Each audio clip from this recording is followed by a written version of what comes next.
Everyone, welcome to Rankers Foundation. आज हम लोग क्लास 10 के जर्नी को शुरू करेंगे, फिजिक्स के जर्नी को, और धीरे धीरे इसमें आगे बढ़ेंगे। तो सबसे पहला चैप्टर जो हमारे सामने आता है उसका नाम है इलेक्ट्रिसिटी। अब अगर मैं किसी 10th के न्यूकमर को खड़ा करके पूछूं कि व्हाट इज़ इलेक्ट्रिसिटी, तो बड़ा मासूम सा डेफिनेशन सामने आता है कि फ्लो ऑफ चार्ज। वो बोलेगा कि इलेक्ट्रिसिटी क्या है, मैं पूछूंगा तो वो बोलेगा कि फ्लो ऑफ चार्ज है, electricity is flow of charge. तो इसमें कुछ वर्ड्स हैं, जैसे कि ये वर्ड फ्लो। फ्लो आप जानते हैं, धरती पे, इस ब्रह्मांड में कोई भी चीज़ कभी अपने आप नहीं चलती। किसी भी चीज़ में मूवमेंट करने के लिए हमें फोर्स लगाना पड़ता है, बहुत सारी एनर्जीज काम कर रही होती हैं, तो फ्लो अपने आप नहीं आता। तो इलेक्ट्रिसिटी अगर फ्लो ऑफ चार्ज रहा होगा और चार्ज किसी कारण से फ्लो कर रहा होगा तो उसके पीछे कुछ बड़ा कारण रहा होगा। तो हम उन कारणों को अभी छोड़ देंगे, हम इस फ्लो वर्ड को छोड़ देंगे। जैसे हम इस फ्लो वर्ड को छोड़ दिए, चार्ज ने मूवमेंट करना बंद कर दिया, चार्ज का मोशन रुक गया, तो चार्ज रेस्ट पे आ गया। तो रेस्ट ऑफ चार्ज का जो पढ़ाई है फिजिक्स में, उसको कहा जाता है इलेक्ट्रोस्टैटिक्स। इलेक्ट्रोस्टैटिक्स, इलेक्ट्रो मतलब चार्ज और स्टैटिक एक इंग्लिश वर्ड है जिसका मतलब होता है रेस्ट पे होना। तो चार्ज जब रेस्ट पे होता है, चार्ज में जब कोई मूवमेंट नहीं हो रहा होता है, जाहिर सी बात है वो इलेक्ट्रिसिटी नहीं होगा फिर। लेकिन जब कोई मूवमेंट नहीं हो रहा होता है तो फिजिक्स के उस ब्रांच को कहा जाता है इलेक्ट्रोस्टैटिक्स। यानी अभी हम थोड़ा देर के लिए चार्ज को समझने के लिए फ्लो वर्ड को रोक करके थोड़ा देर के लिए इलेक्ट्रोस्टैटिक्स में चले जाएंगे। हम लोग समझेंगे कि चार्ज क्या होता है। तो चार्ज क्या होता है? चार्ज का अगर एक सिंपल डेफिनेशन कहा जाए, लंबा चौड़ा डेफिनेशन भी दिया जा सकता है, पर एक सिंपल डेफिनेशन जो हमारे और सबके पल्ले पड़े, तो एक डेफिनेशन दे सकते हैं कि चार्ज एक फंडामेंटल प्रॉपर्टी है। तो मतलब क्या है ये कहने का कि चार्ज एक फंडामेंटल प्रॉपर्टी है? तो इसका मतलब बस इतना है कि इस दुनिया में जैसे सारा कुछ जिस तरह से मास से बना हुआ है, उसी तरह सारा कुछ चार्ज से भी बना हुआ है। जैसे हर एक चीज़ में मास है, वैसे ही हर एक चीज़ में चार्ज है। और इस बात को अगर और डिटेल में समझें तो हम लोग ये कह सकते हैं कि दुनिया में हर चीज़ एटम से बना हुआ है। और आप जानते हैं कि एटम के अंदर इलेक्ट्रॉन्स एंड प्रोटॉन्स हैं, और इलेक्ट्रॉन के ऊपर जो एटम अगर हम बनाएं तो ये न्यूक्लियस है, मान लीजिए न्यूक्लियस के अंदर प्रोटॉन और न्यूट्रॉन है, और चारों तरफ ये चक्कर लगा होता है, मान लीजिए एक इलेक्ट्रॉन है। तो इलेक्ट्रॉन के ऊपर एक चार्ज होता है -1.6 × 10⁻⁹ कूलम, और प्रोटॉन के ऊपर इतना ही चार्ज होता है +1.6 × 10⁻⁹ कूलम। इस नंबर पे आपको ज़्यादा ध्यान देने का ज़रूरत नहीं है, इतनी बार बताया जाएगा आपके द्वारा, इतनी बार सुना जाएगा और मेरे द्वारा इतनी बार कहा जाएगा कि ये आपको नंबर सारा याद हो जाएगा। तो चार्ज फंडामेंटल प्रॉपर्टी, उसका मतलब ये है कि हर चीज़ चार्ज से बना हुआ है, क्योंकि चार्ज इलेक्ट्रॉन में भी है, चार्ज प्रोटॉन पे भी है, और हर चीज़ इलेक्ट्रॉन, प्रोटॉन और एटम से बने हुए हैं। तो चार्ज हर चीज़ में है। जिस तरह से हर चीज़ में मास है, उसी तरह से हर चीज़ में चार्ज है। हर चीज़ चार्ज से बना हुआ है। और फंडामेंटल वर्ड का मतलब ये होता है कि जो एकदम होना ज़रूरी है, जिसके बिना काम नहीं होगा। जैसे कि इस मकान को बनाना है तो ईंटों का होना ज़रूरी है, ब्रिक्स के बिना ये मकान नहीं बन सकेगा। जैसे पिलर के बिना ये मकान नहीं बन सकेगा, ठीक है। स्टूडेंट्स के बिना क्लासरूम नहीं चल सकेगा। तो ये सब फंडामेंटल प्रॉपर्टीज़ है। ब्रिक्स किसी भी बिल्डिंग का, किसी भी हाउस का एक फंडामेंटल प्रॉपर्टी है, वो होगा ही होगा, तभी मकान बनेगा। तो उसी तरह चार्ज भी एक फंडामेंटल प्रॉपर्टी है। हर चीज़ को बने रहने के लिए, हर चीज़ के होने के लिए चार्ज का होना ज़रूरी है। तो ये बात हमने समझ ली, हमने एक डेफिनेशन जान लिया कि चार्ज एक फंडामेंटल प्रॉपर्टी है। चार्ज का यूनिट कूलम्ब होता है। अगर मैं पूरा लिखूं तो ऐसे लिख सकते हैं उसको, चार्ज को कूलम्ब के रूप में लिख सकते हैं, COULUMB। ये एक साइंटिस्ट के ऊपर इस नाम को रखा गया है, उस साइंटिस्ट के बारे में हम लोग आगे जानेंगे। तो चार्ज एक फंडामेंटल प्रॉपर्टी, ये बात हमने जान ली। अब अगर थोड़ा सा पास्ट में जाएं और याद करें कि हमने कुछ पढ़ा था, तो याद आएगा कि हमने एक चीज़ पढ़ी थी कि like charges repel each other. Like charges repel each other और unlike charges attract each other. जो लाइक चार्जेस होते हैं, जो सेम टाइप के चार्जेस होते हैं, वो दोनों एक दूसरे को रिपेल करते हैं, और जो अनलाइक चार्जेस होते हैं वो अट्रैक्ट करते हैं। अब मान लीजिए कि ये मार्कर है, इस मार्कर में अब चार्ज हर किसी का फंडामेंटल प्रॉपर्टी है, मतलब हर चीज़ चार्ज से बना हुआ है। ये बोर्ड भी चार्ज से बना हुआ है, ये मार्कर भी चार्ज से बना हुआ है, सब कुछ चार्ज से बना हुआ है, बल्ब वगैरह, लाइट, पंखा, सब कुछ चार्ज से बना हुआ है। तो अगर ये मार्कर चार्ज से बना हुआ और हम मान लेते हैं कि मान लीजिए इसमें पॉजिटिव चार्ज है और इस मार्कर में मान लीजिए पॉजिटिव चार्ज है, तो ये दोनों एक दूसरे को क्या करने चाहिए था हमारे पुराने पढ़ाई के अनुसार, ये दोनों एक दूसरे को रिपेल करने चाहिए थे, क्योंकि लाइक चार्ज है तो रिपेल ईच अदर। हो सकता है ये पॉजिटिव हो तो ये नेगेटिव हो, तो इन दोनों को अट्रैक्ट करना चाहिए था, पर ऐसा कुछ भी हमें पता नहीं चल रहा है।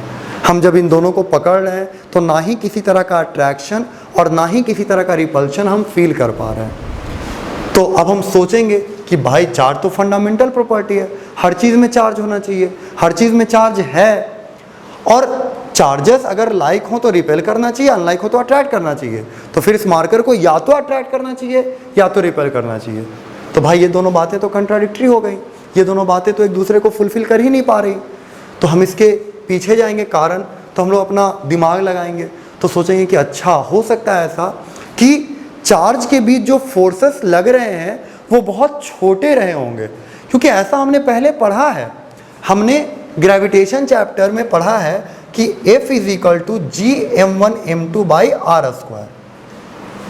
यहाँ m1 पहला वाला मास है, m2 दूसरा मास है, g एक कांस्टेंट है जो हम लोग यूज़ करते थे, यूनिवर्सल ग्रेविटेशनल कांस्टेंट बोलते थे, r उन दोनों के बीच का डिफरेंस है और डिस्टेंस है, और f जो है वो ग्रेविटेशनल फोर्स है। ये हमने पढ़ा था और हमने जाना था कि वहाँ पे ये वैल्यू, ये फोर्स इतना कम होता है कि अगर हम 10-10 किलो के दो ऑब्जेक्ट को आपस में रखें, तो एक दूसरे के आसपास रखें, तो वो अट्रैक्ट कर रहे होंगे, पर इतने कम फोर्सेस से अट्रैक्ट कर रहे होंगे कि हमें उसका पता भी नहीं चलेगा।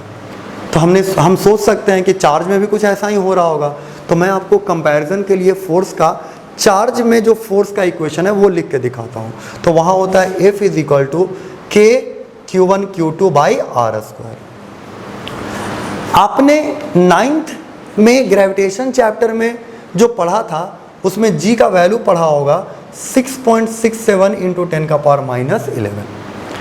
लेकिन यहाँ चार्ज के बीच जो फोर्सेस लग रहे हैं, चार्ज के बीच जो अट्रैक्शन और रिपल्शन हो रहा है, इसमें जो कांस्टेंट आ रहा है इसका वैल्यू होता है 9 × 10⁹। 9 × 10⁹। वहाँ ये कांस्टेंट इतना कम था कि हाँ मैं 1 किलो रख दूँ, इसको 1 मीटर कर दूँ, 10-10 किलो रख दूँ, 10 मीटर कर दूँ, तो फिर भी ये इतना छोटा है कि उसको छोटा कर देगा। पर यहाँ मैं अगर 1 भी रख दूँ ना, मैं यहाँ भी 1 रख दूँ, तो ये अकेला, ये कांस्टेंट ही अकेला उसको बहुत बड़ा वैल्यू दे देगा। तो अगर हम ये सोच के चलें कि लाइक चार्ज, ये दोनों मार्कर रिपेल और अट्रैक्ट इसलिए नहीं कर रहे हैं कि फोर्सेस छोटे पड़ जा रहे हैं, तो बहुत बड़ी गलती है, क्योंकि इसका कांस्टेंट ही बहुत ज़्यादा है। ये आप अगर मैथमेटिक्स लगेगा तो आपको पता चलेगा कि 10⁻20 टाइम्स बड़ा है कांस्टेंट, 10⁻20 टाइम्स। मैं 10 टाइम्स नहीं कह रहा, मैं 20 टाइम्स नहीं कह रहा, मैं कह रहा हूँ 10⁻20 टाइम्स, यानी 1 के ऊपर 20 जीरो देंगे, उतना टाइम्स बड़ा है ये फोर्स इसके मुकाबले। तो अब तो हमारे सवाल का जवाब मिला नहीं। तो फिर ये दोनों, हमने कहा चार्ज फंडामेंटल प्रॉपर्टी है, ठीक है भाई, दोनों मार्कर में चार्ज है, फंडामेंटल प्रॉपर्टी है। लाइक चार्ज रिपेल करना चाहिए, अनलाइक चार्ज अट्रैक्ट करना चाहिए, तो इसको या तो अट्रैक्ट करो या तो रिपेल करो भाई। पर ये ना तो अट्रैक्ट कर रहा ना ही रिपेल कर रहा। हमने अपना छोटा दिमाग लगाया, बोला कि नहीं फोर्सेस ही कम लग रहे होंगे, तो नहीं भाई, फोर्स तो बहुत ज़्यादा लग रहे हैं। तो फिर इसका जवाब क्या है, क्यों ये दोनों आपस में अट्रैक्ट और रिपेल नहीं कर रहे हैं?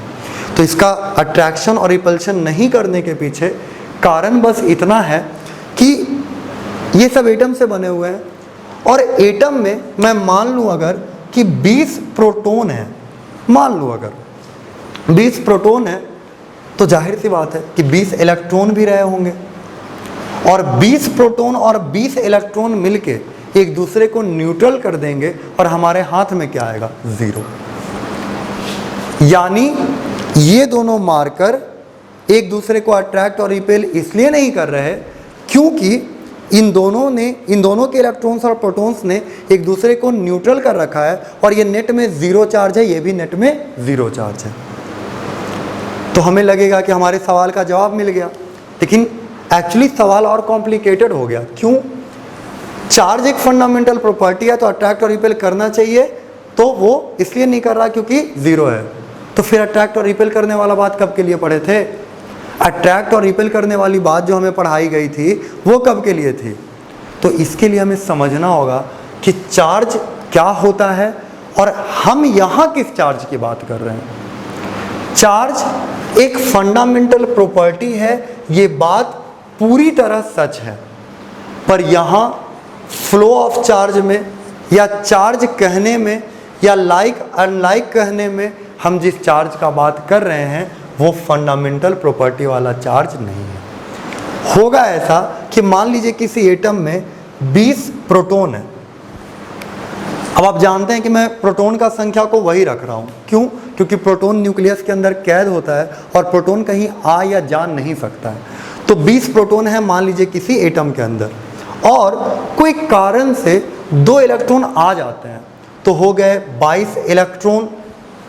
अब इलेक्ट्रॉन क्यों आ जाते हैं? ये क्लास 9th में हम लोग पढ़े हैं कि बहुत सारे ऐसे एटम्स होते हैं जो अपना स्टेबिलिटी के इलेक्ट्रॉन को ले आते हैं, बहुत सारे ऐसे एटम्स होते हैं जो अपने स्टेबिलिटी के इलेक्ट्रॉन्स को दूसरे जगह भेज देते हैं। तो इलेक्ट्रॉन मान लीजिए 2 आ गए, तो नेट में कितना हो गया? नेट में 2 नेगेटिव चार्ज हो गया। फिर उसी तरह अगर इलेक्ट्रॉन आ सकते हैं तो इलेक्ट्रॉन जा भी सकते हैं। तो मान लीजिए 20 प्रोटॉन है, प्रोटॉन कहीं नहीं आने जाने वाला क्योंकि वो न्यूक्लियस के अंदर कैद है। और मान लीजिए 2 इलेक्ट्रॉन चले जाते हैं तो बचेगा 18 इलेक्ट्रॉन।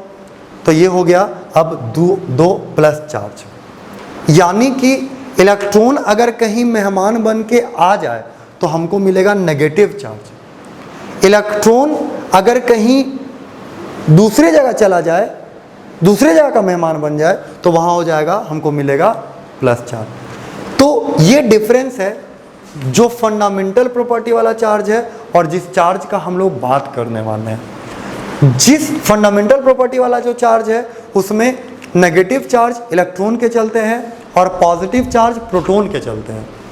फंडामेंटल प्रॉपर्टी के बारे में हमने जो पढ़ा उसमें जो नेगेटिव चार्जेस हैं वो इलेक्ट्रॉन के चलते हैं और जो पॉजिटिव चार्जेस हैं वो प्रोटॉन के चलते हैं।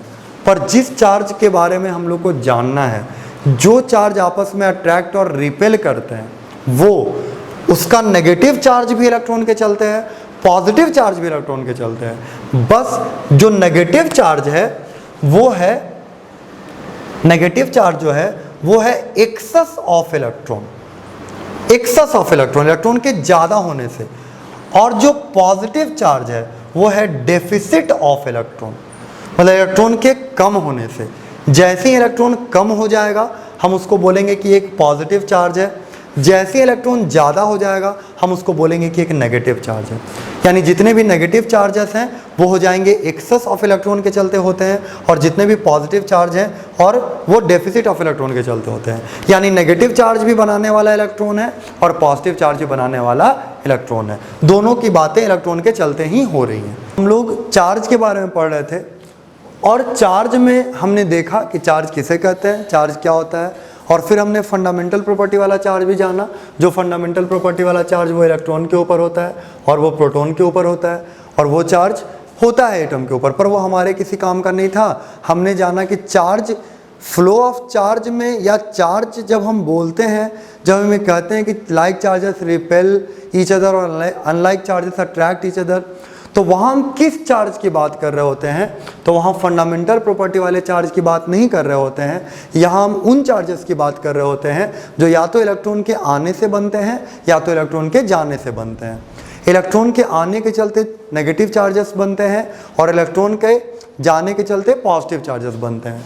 और अगर मैं आपको बोलूँ कि एक कंडक्टर है जिस पे 5 कूलम का चार्ज है, और एक बात मैं आपको यहाँ बता दूँ कि कूलम्ब चार्ज का यूनिट तो है जिसके बारे में हम लोग बहुत डिटेल में आगे बात करेंगे, पर कूलम्ब चार्ज का एक बहुत बड़ा यूनिट है। मतलब आपको कोई रास्ते पे मिल जाए रोड पे और बोले कि ये रखो 1 रुपया, मेरा आशीर्वाद समझो, तो आप कहेंगे कि तुम अपना आशीर्वाद अपने ही पास रखो, क्योंकि 1 रुपये की कोई ज़्यादा कीमत नहीं है। 1 रुपया छोटा सा क्वांटिटी है, आपके लिए मैटर भी नहीं करेगा। लेकिन अगर हम बोले 1 कूलम्ब, तो 1 कूलम्ब कोई छोटा मोटा चार्ज नहीं है, ये बहुत बड़ा चार्ज है। तो हम ज़्यादातर जब यूज़ करेंगे, ज़्यादातर जब पढ़ेंगे, हम लोग कूलम्ब नाम ले लेंगे कभी कभी लग्जरी में, पर ज़्यादातर जब हम कूलम यूज़ कर रहे होंगे तो हम लोग यूज़ करेंगे माइक्रो कूलम। माइक्रो मतलब 10⁻⁻⁶ कूलम। कभी भी नंबर के लिए ज़्यादा फिक्र ना करें, ज़्यादा टेंशन ना लें, क्योंकि नंबर आपको बार बार आने से याद हो जाएगा। आपको सिर्फ समझने पे फोकस करना है, आपको याद रखने पे फोकस नहीं करना है।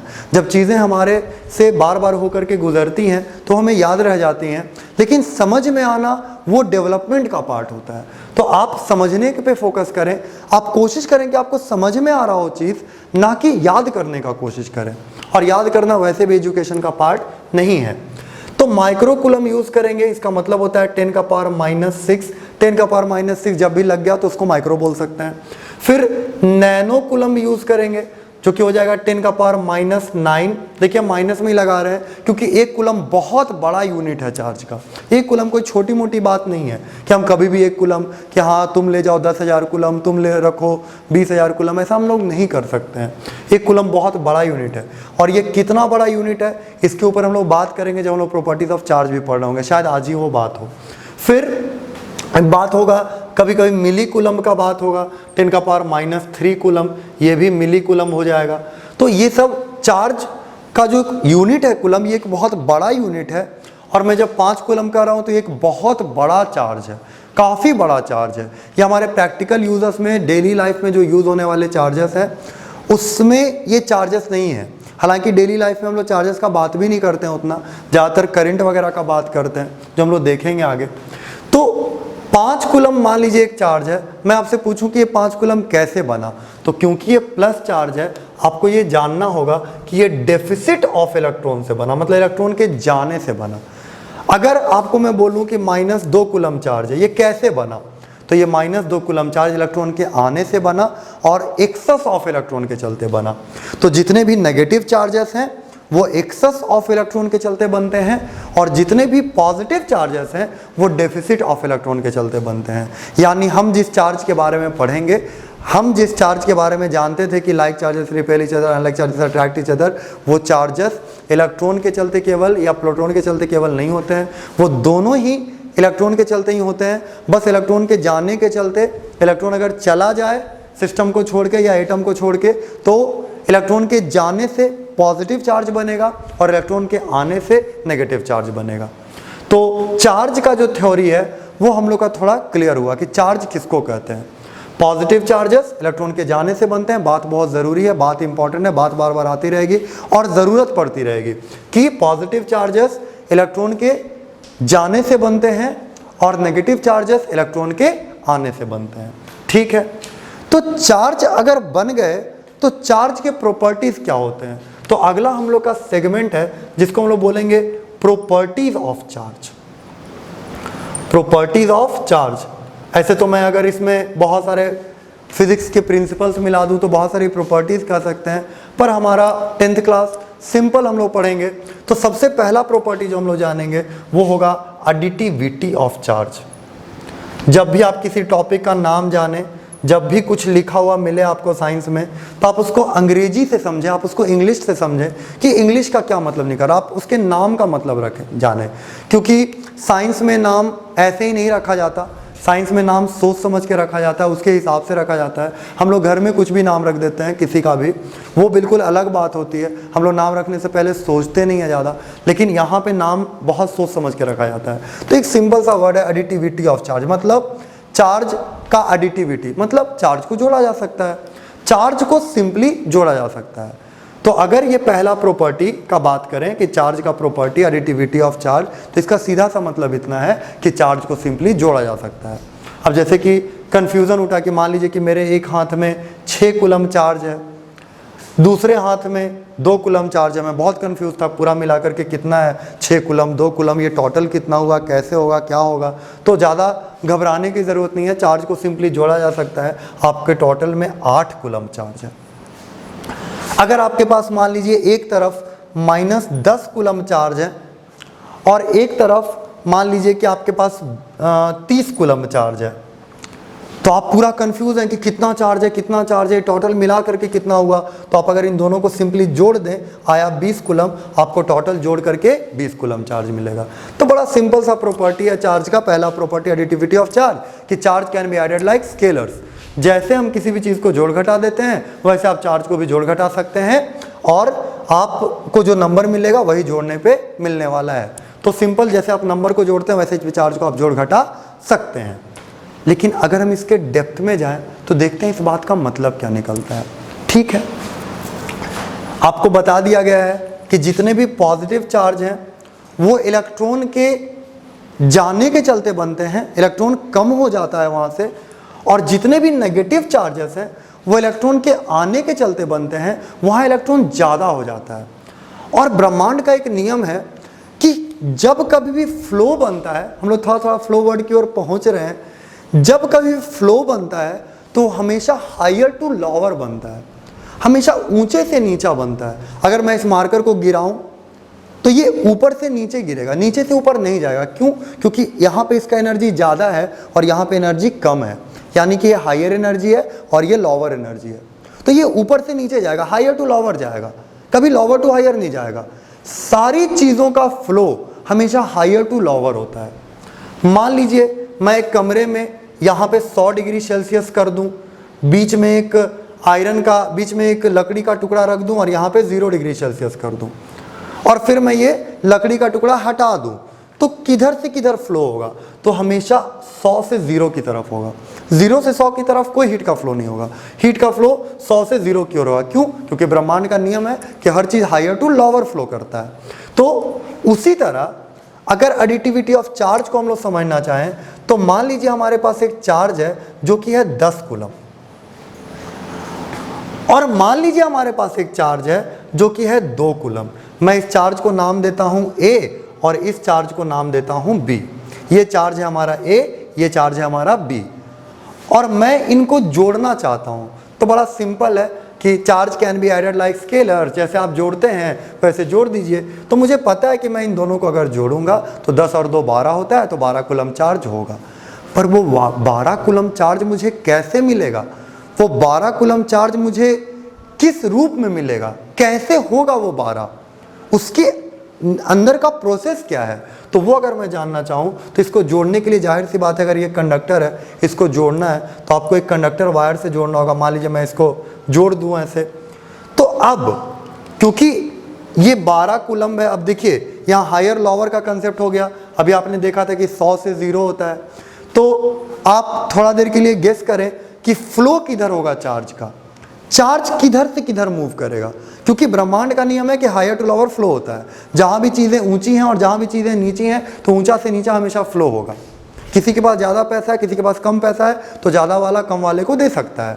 ठीक है, तो हमेशा हायर टू लोअर फ्लो करता है। मार्कर को अगर गिराएंगे, ऊपर हायर एनर्जी है, नीचे लोअर एनर्जी है, तो हमेशा हायर टू लोअर फ्लो बनेगा। उसी तरह अगर इसमें अगर गेस करने मिले कि ए से बी में किधर फ्लो बनेगा, तो इसका आंसर क्या है? फ्लो अगर ए से बी बनेगा कि बी से ए बनेगा। तो एक समय देखने पे हमें ये लगता है कि ये हायर है और ये लोअर है, तो जाहिर सी बात है ए से बी फ्लो बनना चाहिए, पर ये आंसर नहीं है। क्योंकि ये दिखने में हायर लग रहा है, हमें ये जानना होगा कि चार्ज बनता कैसे है। इलेक्ट्रॉन के जाने से प्लस चार्ज बनता है, इलेक्ट्रॉन के आने से माइनस चार्ज बनता है, और ये दोनों प्लस चार्ज है। यानी ये भी इलेक्ट्रॉन के जाने से बना, ये भी इलेक्ट्रॉन के जाने से बना। 10 कूलम्ब बनने में भी इलेक्ट्रॉन्स को जाना पड़ा घर छोड़ के, और 2 कूलम्ब बनने में भी इलेक्ट्रॉन्स को जाना पड़ा घर छोड़ के। सोचिए किसके बनने में ज़्यादा इलेक्ट्रॉन्स को जाना पड़ा होगा, किसके बनने में ज़्यादा इलेक्ट्रॉन्स घर से बाहर हुए होंगे। तो जाहिर सी बात है 10 कूलम्ब बड़ा चार्ज है, तो इसके बनने में ज़्यादा इलेक्ट्रॉन चले गए होंगे। इसके बनने में उतने इलेक्ट्रॉन्स नहीं गए होंगे, इसके मुकाबले कम इलेक्ट्रॉन गए होंगे। मतलब, और चार्ज हमेशा इलेक्ट्रॉन के चलते बनते हैं, यानी चार्ज का जो फ्लो होगा इलेक्ट्रॉन के चलते होगा। तो देखने में ये हमें गरीब लग रहा है, ऐसा लग रहा है कि इसके पास ज़्यादा नहीं है, इसके पास थोड़ा सा है, इसके पास थोड़ा सा है, इसके पास ज़्यादा है, ऐसा लग रहा है। पर सच्चाई ये है कि जिसके चलते चार्ज बनता है, इलेक्ट्रॉन के चलते चार्ज बनता है, वो इलेक्ट्रॉन इसके पास कम है और इसके पास ज़्यादा है। इसके पास ज़्यादा इलेक्ट्रॉन है क्योंकि 2 ही कूलम्ब है, ज़्यादा इलेक्ट्रॉन को जाना नहीं पड़ा, सिर्फ 2 कूलम्ब प्लस चार्ज बना है। और इसके पास कम इलेक्ट्रॉन है, इसके पास ज़्यादा इलेक्ट्रॉन है, तो जो फ्लो बनेगा वो B2A होगा। शुरुआत में देखने पे हमें ऐसा लग सकता है कि फ्लो A to B बनेगा, पर एक्चुअली यहाँ पे फ्लो B to A बनेगा, क्योंकि ये इलेक्ट्रॉन के मामले में अमीर है और ये इलेक्ट्रॉन के मामले में गरीब है। और फ्लो हमेशा अमीर से गरीब की ओर होता है, हायर से लोअर की ओर होता है, अप से डाउन की ओर होता है। तो फ्लो जो बनेगा यहाँ पे वो होगा। तो फ्लो कब तक बनेगा? जब तक दोनों बराबर ना हो जाए। तो दोनों बराबर कब होंगे? ये 12 होने वाला था तो ये 6 कूलम्ब का हो जाएगा, ये 6 कूलम्ब का हो जाएगा, और उस समय फ्लो रुक जाएगा और इस तरह से हमें 2 6 कूलम्ब के चार्ज मिल जाएंगे। तो 10 और 2 कूलम्ब को जोड़ने पे कितना मिलेगा? ये आंसर बहुत सिंपल था कि 12 कूलम्ब मिलेगा, क्योंकि एक लॉ है, एक प्रॉपर्टी है चार्ज का जिसको बोलते हैं एडिटिविटी ऑफ चार्ज, कि जैसे आप आज तक नंबर्स को जोड़ते रहे वैसे चार्ज को जोड़ घटा दीजिए, कोई दिक्कत नहीं है। पर वो 10 और 2 मिल के 12 कैसे मिलेगा, ये अगर हमें जानना है तो हमें ये जानना होगा कि फ्लो कैसे बनेगा, और 12 हमें 6 के रूप में 2 मिलेगा। इसके अंदर की भी बहुत सारी बातें हैं जो अभी करनी ठीक नहीं है, तो वो हम लोग धीरे धीरे देखेंगे। तो ऐसे जुड़ेगा। अब मान लीजिए कि मैं एक अलग क्वेश्चन बनाऊं कि यहाँ पे 20 कूलम्ब चार्ज है और यहाँ पे माइनस 40 कूलम्ब चार्ज है। अगर मैं बोलूं कि इस चार्ज को A मान दूं, इस चार्ज को B मान दूं और एक वायर से कनेक्ट कर दूं, एडिटिविटी ऑफ चार्ज, चार्जेस को हमें जोड़ना है, हम जाहिर सी बात है वायर के थ्रू ही जोड़ेंगे। तो अगर मैं इसे जोड़ दूं तो क्या बनेगा? फ्लो A से B बनेगा कि B से A बनेगा? जरा सोच के आप लोग थोड़ा देर के लिए सोचिए कि अगर मैं इन्हें जोड़ूं, मैं चार्जेस को ऐड करूं, तो जो फ्लो बनेगा वो A से B बनेगा कि B से A बनेगा? तो देखते हैं इसका आंसर।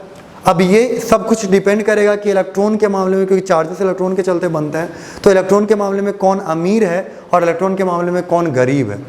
तो जाहिर सी बात है, ये यहाँ से तो इलेक्ट्रॉन्स को जाना पड़ा था, इलेक्ट्रॉन्स घर छोड़ के गए थे, तब जाके ये प्लस चार्ज बना, और यहाँ पे तो और इलेक्ट्रॉन आए हैं।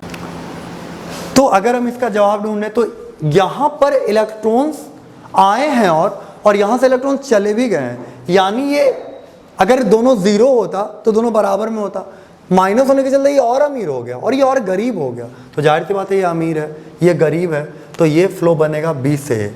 अब आप लोग ऐसा मत समझ लीजिए कि हमेशा आंसर B से होता है, क्योंकि यहाँ भी आंसर B से आया था, यहाँ भी आंसर B से आया था। इसका ये मतलब नहीं कि मैं समझ गया ओहो आइडिया कि हमेशा आंसर B से होता है, ऐसा कुछ नहीं है, कुछ भी आंसर हो सकता है।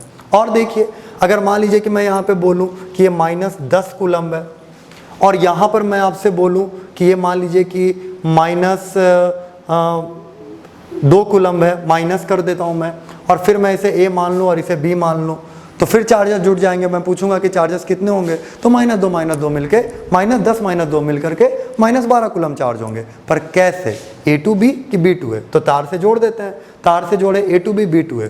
तो देखना होगा इलेक्ट्रॉन के मामले में कौन अमीर है, हायर कौन है, लोअर कौन है, कौन गरीब है, ये देखना पड़ेगा।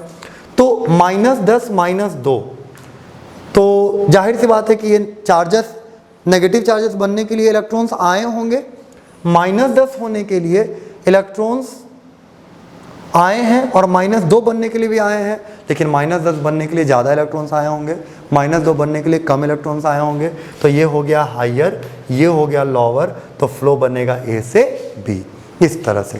तो charges can be added like scalars, जैसे आप नंबर्स को जोड़ते हैं, जैसे आप किसी चीज़ को जोड़ते हैं, वैसे आप चार्जेस को जोड़ सकते हैं। ये पहला प्रॉपर्टी है चार्ज का, और हमने केवल ये नहीं देखा कि ये पहला प्रॉपर्टी है, हमने ये भी देखा कि चार्जेस को जोड़ते कैसे हैं। जब चार्जेस जुड़ता है तो कैसे जुड़ जाता है, हमें वो कैसे मिलता है वो जुड़ा हुआ। तो यहाँ -2 -10 -2 हमें मिलेगा 6 -6 के रूप में, यहाँ मिलेगा 20 और -40, तो ये मिलेगा -20, तो -10 के रूप में ये मिलेगा, क्योंकि दोनों के ऊपर बराबर हो जाएंगे, तभी जा करके वो फ्लो रुकेगा।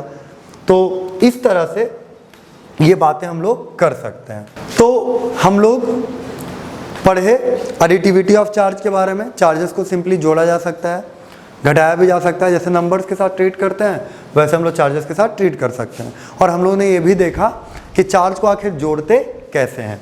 फिर दूसरा प्रॉपर्टी है चार्ज का, बहुत सिंपल, ये भी conservation of charge.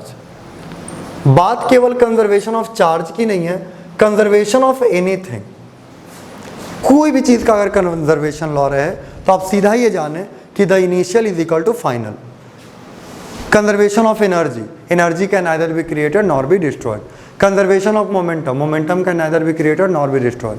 Conservation of charge, charge can neither be created nor be destroyed. Conservation of mass, mass can neither be created nor be destroyed.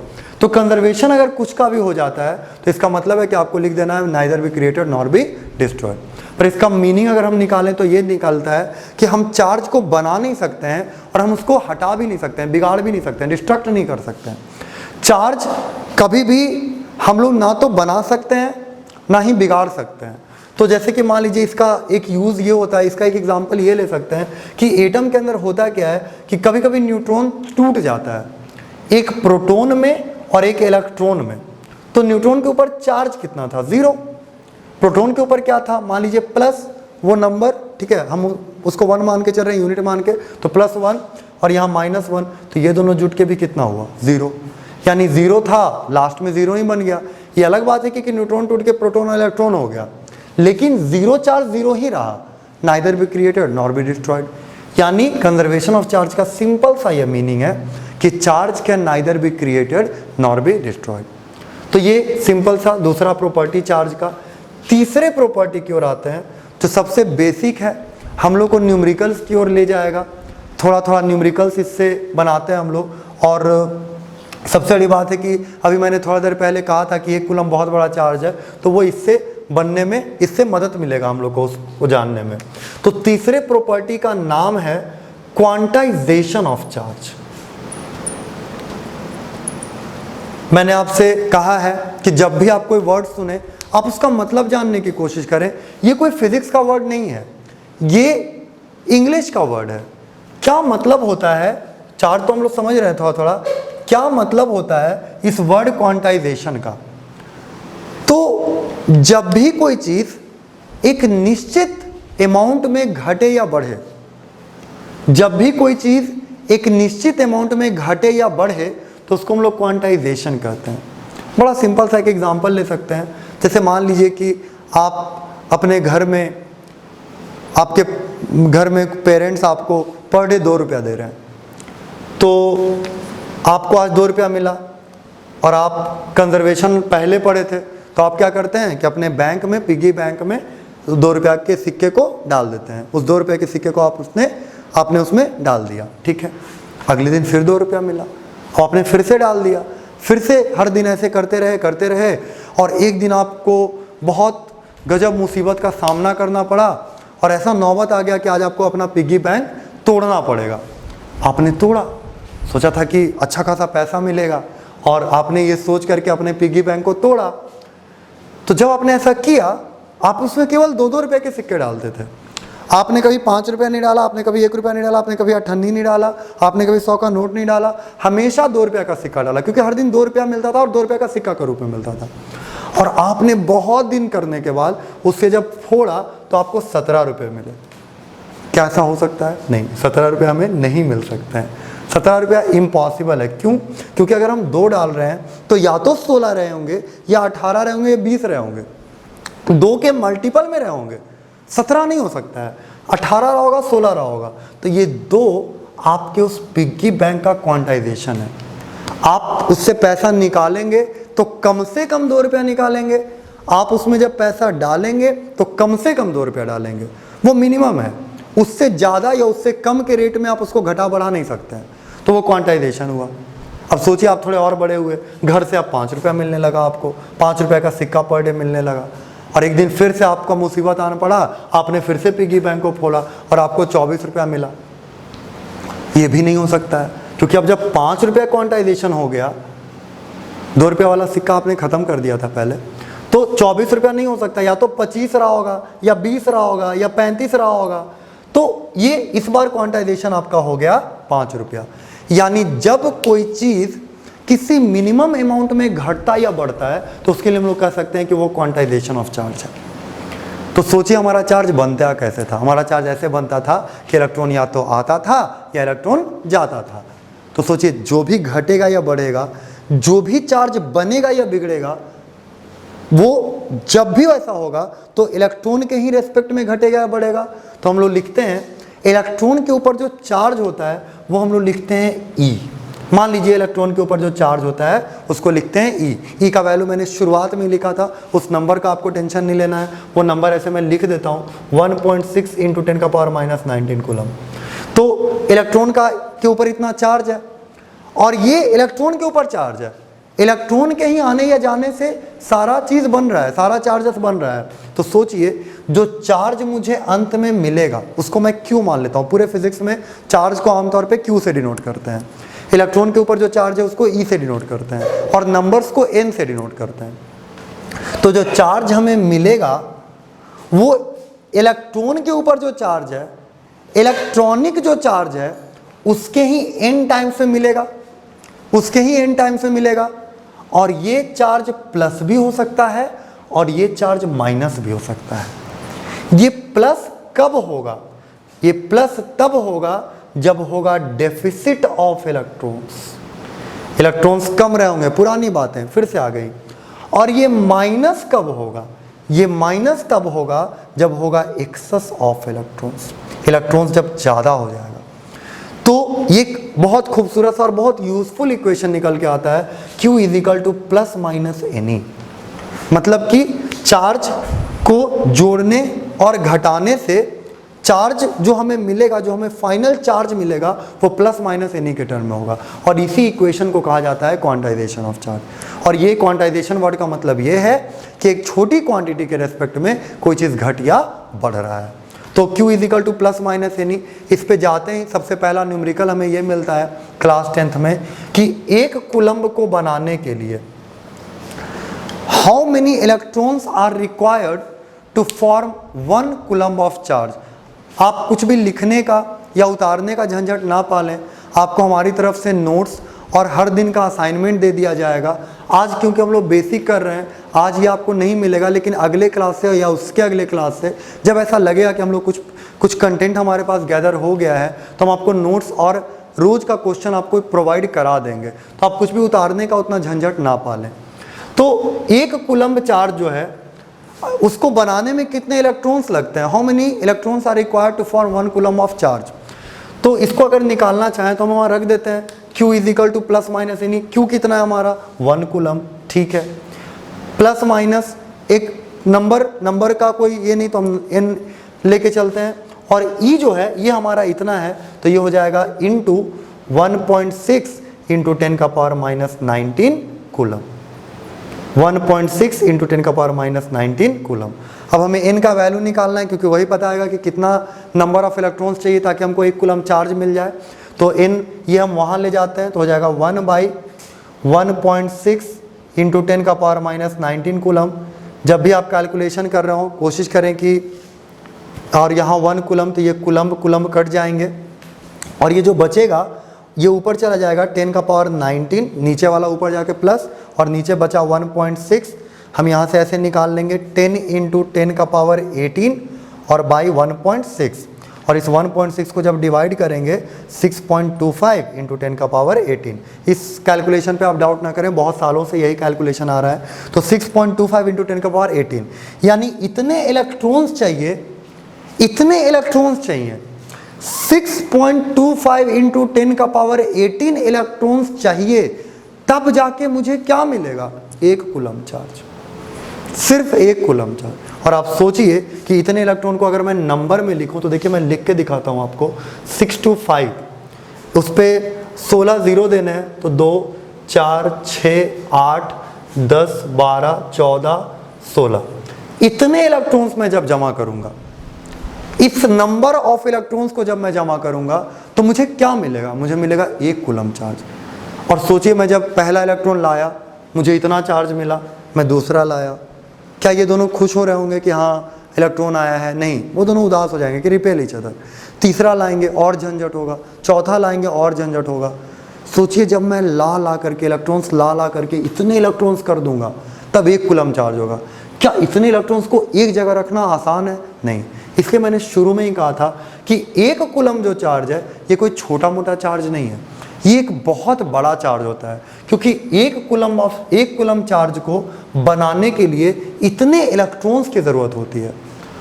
और इसको अगर लिखना है साइंटिफिक नोटेशन में तो आप लिख सकते हैं 6.25 × 10⁻18 इलेक्ट्रॉन्स।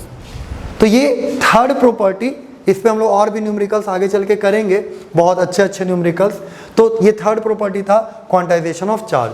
तो प्रॉपर्टीज ऑफ चार्ज का एक बार फिर से बात कर लें। पहला प्रॉपर्टी क्या था? Additivity of charge. चार्ज को सिंपली जोड़ा जा सकता है। चार्जेस को सिंपली, जैसे आप नंबर्स को जोड़ते हैं, जैसे आप स्केलर्स को जोड़ते हैं, वैसे आप चार्ज को जोड़ सकते हैं। और कैसे जोड़ते थे, कैसे होता था, फ्लो कैसे बनता था, तो हायर टू लोअर करना भी हम लोग सीखे। दूसरा प्रॉपर्टी था conservation of charge. Charges can nether B created nor be destroyed. और तीसरा प्रॉपर्टी, इंपॉर्टेंट प्रॉपर्टी, जिसका हम लोग काफ़ी इस्तेमाल करने वाले हैं, वो है क्वांटाइजेशन ऑफ चार्ज। कि चार्ज अगर घटेगा या बढ़ेगा तो ई के ही मल्टीपल में घटेगा या बढ़ेगा। और इसीलिए एक इक्वेशन आया यहाँ से Q = +- NE। और इक्वेशन आने का मतलब न्यूमेरिकल्स का आना शुरू हो जाना। तो न्यूमेरिकल्स भी धीरे धीरे आएंगे। अब हमने चार्ज पे इतनी बात कर ली कि चार्ज क्या होता है, चार्ज कैसे बनता है, असली में चार्ज का मीनिंग क्या है, चार्ज के प्रॉपर्टीज क्या होते हैं, कैसे जुड़ता है, कैसे फ्लो होता है। हमने चार्ज पे इतनी बातें कर ली, पर हम लोग ये नहीं जानते हैं कि चार्ज बनाते कैसे हैं। तो चार्ज को बनाने के लिए, मेकिंग ऑफ चार्ज के लिए दो इम्पॉर्टेंट रूल्स हैं। पहला रूल है कंडक्शन। कंडक्शन, जब भी कॉन्टैक्ट के चलते या डायरेक्ट मेथड से कोई चीज़ बन रहा हो तो उसको आप कंडक्शन का नाम दें। और दूसरा प्रॉपर्टी जो होता है, दूसरा जो तरीका होता है चार्जिंग करने का, चार्ज बनाने का, उसे हम बोलते हैं इंडक्शन। पहला तरीका होता है उसको हम बोलते हैं कंडक्शन, और जो दूसरा तरीका होता है उसको बोलते हैं इंडक्शन। कंडक्शन डायरेक्ट मेथड है, जब भी कोई चीज़ डायरेक्टली करेंगे तो उसको कंडक्शन बोलेंगे, और जब भी कोई चीज़ इनडायरेक्टली करेंगे तो हम लोग इसको इंडक्शन बोलेंगे। जैसे फॉर एग्जांपल, मान लीजिए मेरे पास एक लोहा का रड है या एक बर्तन है लोहा का, उसे मुझे गर्म करना है, तो मैंने आग पे गर्म करना था, सीधे आग पे रख दिया, गर्म हो गया, तो वो डायरेक्ट किया ना, तो उसको बोलेंगे कंडक्शन, कॉन्टैक्ट से किया। लेकिन मुझे लगा नहीं, ऐसे नहीं करते हैं। मैंने पहले आग जलाया, आग के ऊपर एक बर्तन रखा, उसमें पानी डाला, फिर उसके ऊपर एक बर्तन रखा, फिर उसमें पानी डाला, फिर उसमें उस कंटेनर को डाला, अब वो गर्म, अभी वो गर्म होगा, पर वो डायरेक्ट गर्म नहीं होगा। तो आग के चलते अब हम बोलेंगे कि वो इंडक्शन के थ्रू गर्म हो रहा है। अब वो कंडक्शन के थ्रू गर्म नहीं हो रहा है, अब वो इंडक्शन के थ्रू गर्म हो रहा है। तो कंडक्शन और इंडक्शन मेनली दो प्रोसेस होते हैं चार्जिंग के। तो कंडक्शन जो होता है वो डायरेक्ट होता है। जैसे फॉर एग्जांपल सोचिए कि मेरे पास ये न्यूट्रल बॉडी है, इस पर कोई चार्ज नहीं है और मुझे इसे चार्ज करना है कंडक्शन के थ्रू। तो कंडक्शन तो डायरेक्ट करता है ना। तो एक चार्ज बॉडी मान लीजिए मेरे पास है 5 कूलम या 6 कूलम और ये अनचार्ज है, मुझे इसे चार्ज करना, मैं क्या करूँगा, इसमें ला के सटा दूंगा। जैसे मैं इसमें ला के सटाऊँगा, ये यहाँ से इलेक्ट्रॉन का फ्लो बनेगा। कहाँ से कहाँ बनेगा, मान लीजिए मैं इसे ए मान लेता हूँ, मान लीजिए इसे मैं बी मान लेता हूँ, तो कहाँ से कहाँ फ्लो बनेगा। तो फ्लो ऐसा बनेगा क्योंकि ये अमीर हो जाएगा, ये 0 कूलम है और ये 6 कूलम है प्लस के लिए इलेक्ट्रॉन को जाना पड़ा होगा। इलेक्ट्रॉन के मामले में ये गरीब है, इलेक्ट्रॉन के मामले में ये अमीर है। तो अमीर से इससे इलेक्ट्रॉन का फ्लो बनने लगेगा। कब तक बनेगा, जब तक दोनों बराबर ना हो जाए। तो 3-3 कूलम हो जाएगा, तो फिर ये भी पॉजिटिवली चार्ज हो जाएगा। तो डायरेक्ट ला के सटा दिए, ये हो गया कंडक्शन। डायरेक्ट ला करके हम कॉन्टैक्ट में ले आए, डायरेक्ट मेथड्स का यूज़ किए, हम बोलेंगे कि ये चार्ज हुआ। किस प्रोसेस से चार्ज हुआ, कंडक्शन के थ्रू चार्ज हुआ। लेकिन अगर मैं ऐसा करता कि मैं ला करके इसे डायरेक्टली सटाता नहीं, थोड़ा दूर रखता, तो होता क्या कि ये पॉजिटिवली चार्ज है, इसमें भी प्रोटॉन्स या इलेक्ट्रॉन्स हैं, फ्री इलेक्ट्रॉन्स है कंडक्टर में होते हैं, तो सारे इलेक्ट्रॉन्स इधर आ जाते हैं। सारे इलेक्ट्रॉन जैसे ही इधर आ जाते, इधर इलेक्ट्रॉन्स की कमी हो जाती, तो इधर पॉजिटिव चार्ज। मैं ये नहीं कह रहा हूं कि प्रोटॉन्स उधर चले गए, ऐसा नहीं होगा। मैं ये कह रहा हूं कि इलेक्ट्रॉन्स इधर आ गए हैं पॉजिटिव को देख के, उधर इलेक्ट्रॉन्स की कमी हो गई है और इसके चलते उधर पॉजिटिवली चार्ज, इधर नेगेटिवली चार्ज हो गया। ये पॉजिटिव चार्ज प्रोटॉन के चलते नहीं है, वो इलेक्ट्रॉन की कमी के चलते है। इसलिए उसे कभी कभी होल्स भी कहते हैं, क्योंकि वहाँ पे इलेक्ट्रॉन नहीं है, कुछ नहीं है। तो यहाँ पे पॉजिटिव हो गया और फिर मैं इसे क्या करूँगा कि मैं इसे धरती, देख रहे हैं कितना इनडायरेक्ट मेथड्स का यूज़ कर रहे हैं। यहाँ धरती से इसे कनेक्ट कर दूंगा। धरती से कनेक्ट करने से क्या होगा, अर्थिंग बोलते हैं इसको, हम लोग अपने घरों में भी यूज़ करते हैं वायरिंग वगैरह में। धरती से कनेक्ट करने से ये होगा कि धरती माँ इलेक्ट्रॉन का बहुत बड़ा भंडार है, वो इतना बड़ा भंडार है उनके पास कि अगर थोड़े मोड़े इलेक्ट्रॉन्स आ जाते हैं उन्हें कोई फ़र्क नहीं पड़ता, कभी कभी इलेक्ट्रॉन्स अगर उन्हें देना पड़ गया तो भी कोई फ़र्क नहीं पड़ता। तो यहाँ देखें कि इलेक्ट्रॉन का बहुत कमी है, यहाँ संकट चल रहा है इलेक्ट्रॉन का, तो क्या करेंगी धरती माँ, थोड़ा सा इलेक्ट्रॉन भेज देंगी, लो तुम रख लो। अगर हम इधर से धरती माँ को कनेक्ट किए रहते तो ये इलेक्ट्रॉन्स को पहुँचा देती, खींच लेती, क्योंकि देखती कि इलेक्ट्रॉन्स ज़्यादा हो गया है, तो ये ऐसा कर देंगी और यहाँ पे फिर से ये न्यूट्रल हो जाएगा और ये टोटल धरती माँ से फिर कनेक्शन हटा देंगे तो वो नेगेटिवली चार्ज हो जाएगा। तो ये दो प्रोसेस है कंडक्शन और इंडक्शन का। इन दोनों में जाहिर सी बात है बहुत सारे अंतर हैं, कुछ आप सोचिए और कुछ के बारे में हम लोग जानेंगे अगले क्लास में।